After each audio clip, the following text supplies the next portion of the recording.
In the spring of 2019, a team of researchers from the University of Chicago and Indiana University published something that should have shaken the foundation of the supplement industry. They had been studying two farming communities in northern Indiana, the Amish of LaGrange County and the Hutterites of South Dakota, genetically similar, dietarily similar. Both raised livestock, both lived close to the land, and yet the Amish children showed asthma rates 4 times lower, allergy rates 6 times lower. Immune systems so robust, so finely calibrated that mainstream pediatricians could not replicate the effect with any drug, any probiotic, any prescription on the market. The difference was not genetic, it was not spiritual, it was microbial. It was sitting in stoneware crocks in Amish basements across 3 states, fermenting quietly the way it had fermented for 300 years. 3 ingredients, 7 days, a single glass jar producing more bioavailable nutrition than the entire shelf of capsules sitting in your medicine cabinet right now. That cabinet, the one with the turmeric, the probiotics, the B complex, the vitamin D, the magnesium glycinate, the apple cider vinegar tablets, that cabinet is about to become useless to you because what the LaGrange County Amish grandmother has in her cold room for less than $4 replaces all of it, and she has never once read a supplement label. This is the case file on one Amish ferment. 3 ingredients, 7 days. And the reason the American supplement industry does not want you to know it exists. The practice is called, in Pennsylvania Dutch households, simply the sour crock. Every plain settlement has a version of it. In Lancaster County, it leans toward cabbage.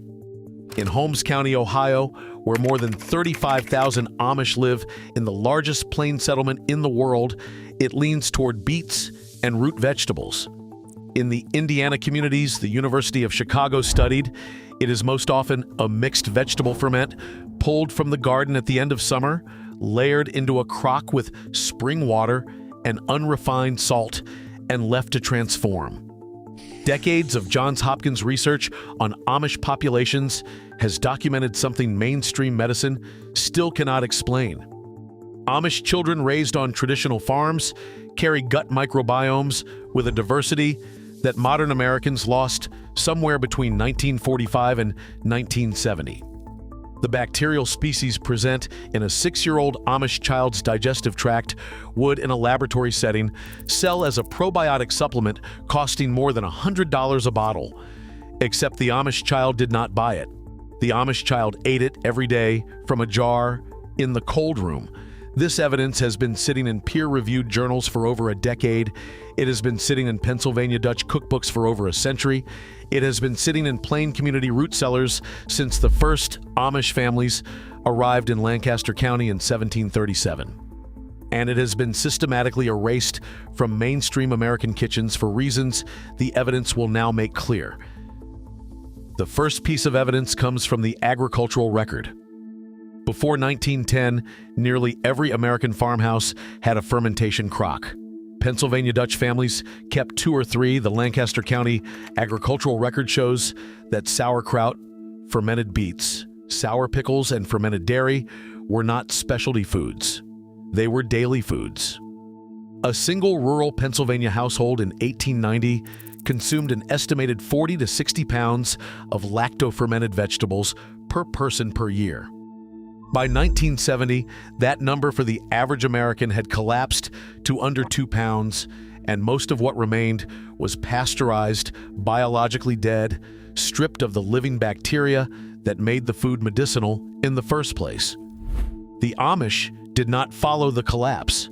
They kept the crocks, they kept the cold rooms, they kept the practice their great-grandmothers brought from the Palatinate region of Germany, the practice that had preserved families through winters with no refrigeration, no pharmacies, and no doctors within a day's ride. The second piece of evidence comes from microbiology. A single tablespoon of properly lacto-fermented vegetables, measured in a laboratory, contains between 1 and 10 billion living probiotic organisms.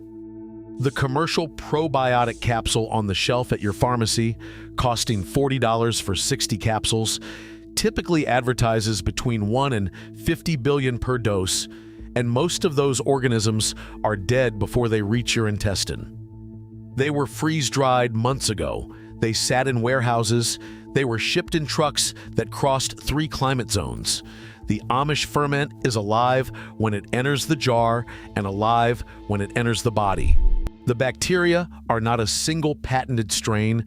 They are a wild consortium: Lactobacillus plantarum, Lactobacillus brevis, Leuconostoc mesenteroides, Pediococcus species, bacteria that arrived on the vegetables from the soil itself, soil that has not seen synthetic pesticide in multiple generations. This is what the University of Chicago team was actually measuring when they compared Amish children to Hutterite children. The Hutterites had moved to industrial agriculture. The Amish had not. The difference was not doctrine. It was dirt and the living cultures that dirt produced. The third piece of evidence comes from the nutritional transformation itself. Fermentation does not merely preserve food, it multiplies nutrition. Raw cabbage contains a moderate amount of vitamin C. Fermented cabbage, sauerkraut left to culture for at least 7 days, contains up to 20 times more bioavailable vitamin C, along with vitamin K2, a nutrient almost absent from the modern American diet and critical for cardiovascular and bone health. The ferment generates B vitamins the raw vegetable did not contain. It produces enzymes that pre-digest the food, meaning the body absorbs minerals the raw vegetable locked away. Iron, magnesium, zinc, calcium, all unlocked by the 7-day transformation. This is why the Amish grandmother does not need a multivitamin. She is eating a multivitamin that grew itself in her own crock from her own garden for the cost of salt and water. And here's where the investigation turns, because if this practice is real, if the evidence is this strong, if the science is this clear, the question becomes why. Why did mainstream America lose this? Why does the average American household today contain 0 fermentation crocks and 4 bottles of probiotic capsules? The answer is in the record, and it is not a conspiracy. It is a business decision made in boardrooms between 1910 and 1950. The pasteurization mandates swept through American dairy after 1924, framed as public safety, which in part they were. But they also eliminated the living bacterial cultures from commercial milk, butter, and cheese. The rise of refrigerated shipping after the Second World War made fresh produce available year-round, eliminating the practical need for preservation through fermentation. The food industry, consolidating rapidly in the 1950s, discovered that shelf-stable canned and frozen products generated higher margins than teaching housewives to ferment. The home economics curriculum in public schools quietly dropped fermentation instruction between 1955 and 1970. One generation lost the practice. The next generation did not know it had existed. The Amish simply did not participate. No electricity meant no refrigeration in most plain homes until very recently. No refrigeration meant fermentation remained necessary. And necessary meant the practice was passed from mother to daughter, unbroken, while the rest of America forgot. By the 1990s, the supplement industry had filled the void. A multi-billion-dollar business built on selling back to Americans, in capsule form, the nutrients their grandmothers had produced for free in stoneware crocks. The same vitamin C, the same K2, the same probiotics, dead instead of alive, expensive instead of nearly free, branded instead of ancestral. This is the frame. This is the case. Now, the application, because the investigation is only useful if the viewer can walk into a kitchen this week and begin. The Amish Foundation ferment requires 3 ingredients: a head of green cabbage, firm and heavy, preferably organic because you want the wild bacteria on the leaves intact; unrefined sea salt or mineral salt, not iodized table salt, which inhibits fermentation, and filtered or spring water, because chlorinated tap water will kill the cultures you are trying to cultivate. The method is older than the United States. Remove the outer leaves of the cabbage and set one aside. Shred the remaining cabbage finely, place it in a large bowl, and add salt at a ratio of roughly 1 tablespoon of salt per 2 pounds of cabbage. Massage the salt into the cabbage with clean hands for about 10 minutes until the cabbage releases its own liquid and becomes glossy and limp. Pack the cabbage firmly into a clean glass jar, pressing down hard so the liquid rises above the vegetable. If the cabbage has not released enough liquid to cover itself, add filtered water with a pinch of salt dissolved in it. Place the reserved whole cabbage leaf on top, tucked around the edges to keep the shredded cabbage submerged. Weight it down with a small clean glass or a fermentation weight. Cover the jar loosely so gases can escape. Leave it on a countertop, out of direct sunlight, at room temperature for 7 days. By day 3, you will see bubbles. By day 5, the smell will shift from cabbage to something brighter, more sour, almost lemon-like. By day 7, the transformation is complete. Transfer to the refrigerator, where it will remain alive and improving in flavor for 6 months or longer. 1 tablespoon with a meal. That is the dose.